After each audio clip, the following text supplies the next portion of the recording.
Caspian सागर की coast पर 700 seal सामूहिक रूप में मारी गई हैं, जिसकी जांच करने पर पता चला कि H5N1 के कारण जो है उनकी मौत हुई है। और जंगली पक्षियों में H5N1 का जो वेरिएंट है वो प्राकृतिक नेचुरल रूप से ही उनके अंदर पाया जाता है। और इसमें चिंता की बात यह है कि इस वायरस में स्विप ओवर की कैपेसिटी होती है, जिसका मतलब होता है कि पक्षियों से ये मैमल्स में ट्रांसमिट होता है।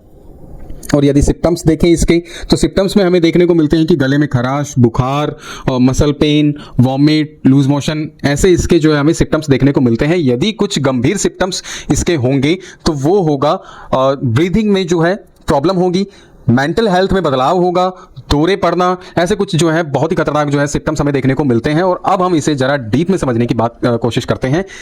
तो साल 1918 के अंदर एक फ्लू आता है, स्पेनिश फ्लू, जिसका आतंक इतना बढ़ चुका था कि उसने सिर्फ 2 सालों में ही पूरे वर्ल्ड में 5 करोड़ के लगभग लोगों की जान ले ली थी। और भारत में यदि देखें तो भारत में इस स्पेनिश फ्लू को लेकर कम से कम 17 से 18 मिलियन लोग मारे गए थे। और 1918 के बाद ये टाइम पर आता रहा है अपने अलग अलग वेरिएंट्स के साथ। और 1918 के स्पेनिश फ्लू के बाद इसका नया वेरिएंट आता है 1957 के अंदर एशियन फ्लू, फिर उसके बाद आता है 1968 के अंदर हांगकांग फ्लू, फिर उसके बाद 1977 के अंदर आता है रशियन फ्लू। तो ऐसे ही अब आप देखते हो कि 2019 के अंदर हमें जो है कोविड देखने को मिला। तो इन सभी में क्या एक पैटर्न चलता है, यदि आपने गौर किया हो तो इस पैटर्न में क्या है कि शुरू में इन्फेक्शन होता है तो रेट इतनी ज्यादा नहीं होती इसके फैलने की। यदि इसे शुरू में रोक दिया जाए तो, यदि इसे शुरू में रोका नहीं गया, इसे जो है इग्नोर करते गए, तो फिर आप देखोगे कि इसमें जो नेक्स्ट इसकी फेज होगी, जिसको इंक्यूबेशन बोलते हैं, जिसके अंदर ये अचानक से शूट करता है, शूट अप होता है, जिसमें कि ये करता क्या है कि ये शुरुआती जब इन्फेक्शन फैलाता है उस समय ये क्या करेगा कि इम्यून सिस्टम को ये बाईपास कर जाता है।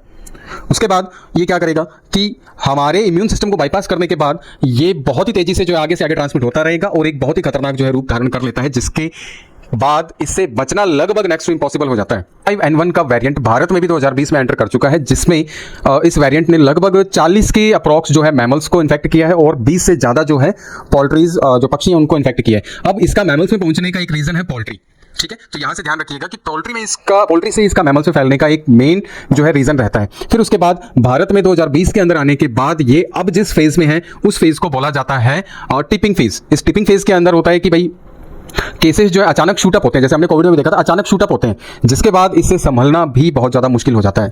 देखिए तो ये मेनली हमें 4 प्रकार का देखने को मिलता है: influenza A, influenza B, influenza C और इन्फ्लुएंजा डी। अब इसमें जो इन्फ्लुएंजा ए टाइप है ये हमें देखने को मिलता है जो मवेशी है, जो कैटल्स हैं, बर्ड्स, इन दोनों में हमें देखने को मिलता है। और जो इन्फ्लुएंजा बी है ये मेनली हमें देखने को मिलता है ह्यूमंस के अंदर।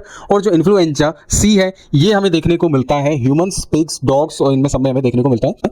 और जो इन्फ्लुएंजा डी है ये हमें कैटल्स के अंदर देखने को मिलता है। और ये जो आपको स्क्रीन पे दिखाई दे रहे हैं ये हैं इसके सब टाइप्स। तो ये जो वायरस है ये इकोनॉमिकल जो हमें बहुत बड़ा नुकसान पहुंचाता है। जैसे पोल्ट्री जो उद्योग होता है लोगों का, जो पोल्ट्री फार्म करते हैं, तो यहाँ ये पोल्ट्रीज को जो है बहुत ज्यादा नुकसान पहुंचाएगा। और हम ह्यूमंस जो है रोज इन पोल्ट्रीज के जो प्रोडक्ट्स होते हैं उनको हम यूज करते हैं, जिसकी वजह से ये ह्यूमंस में भी बहुत जल्दी फैलता है।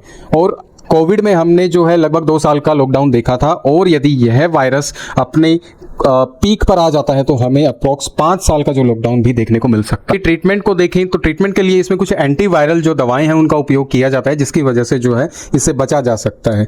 लेकिन इसके ऊपर फिर भी जो है कुछ रिसर्च चल रही है, जिसका रिजल्ट हमें जल्द ही देखने को मिलेगा। दिसंबर 2020 और 21 में इंडिया में लगभग 15 स्टेट में जो पोल्ट्री फार्म है उनमें इसका प्रकोप देखने को मिला था।